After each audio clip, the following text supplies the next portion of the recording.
এই জন্য আমি আপনাদেরকে বলবো, মেয়েদেরকে কোরআন শিখান, কোরআনের হাফেজা বানান। আপনারা, আমাদের সমাজে একটা ভুল ধারণা আছে।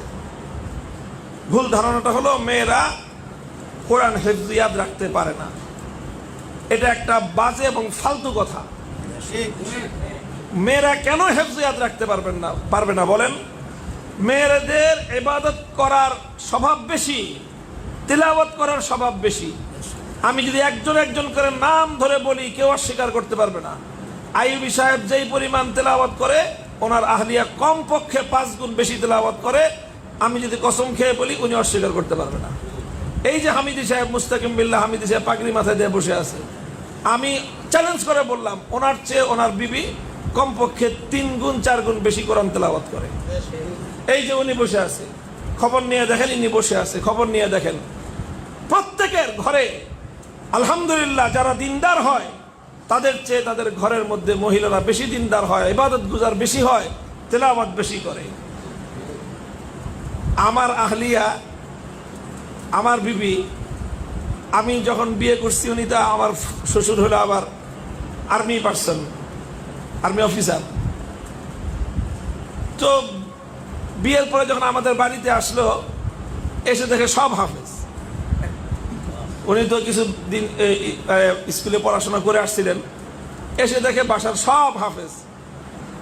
এত হাফেজের ভিতরে থেকে নিজেকে সে খুব অসহায় মনে করতেছে। পরে সে নিজে হেফজ শুরু করলো, তারপরে সন্তান গর্ভে ধারণ করলো, সন্তান লালন পালন করলো, এর ভিতর দিয়ে সে নিজে কোরআনের হাফেজ হয়ে গেল। প্রতি বছর যখন রমজান আসে, আমাদের বাসার প্রত্যেক ঘরে তারাবিহের নামাজ আদায় করে মেয়েরা, এবং প্রত্যেকটা রুমে কোরআনের খতম হয়। আপনাদের তো এক পুরা মহল্লা মিলে মসজিদে এক খতম হয়, আমাদের প্রত্যেক ঘরে না মিয়া, প্রত্যেক রুমে কোরআনের খতম হয়।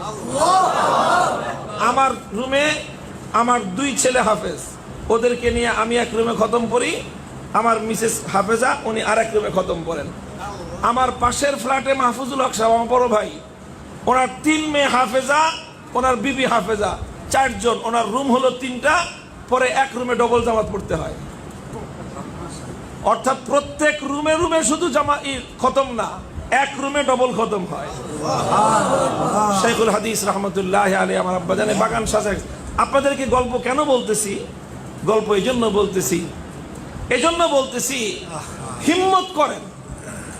হিম্মত করেন, মেয়েদেরকে কোরআন মুখস্থ করানো, মেয়েদেরকে হাফেজা বানানো, মেয়েদেরকে দ্বীন শিখানো, এর চেয়ে আপনি আপনার মেয়েকে আর বড় কোনো উপহার দিতে পারেন না।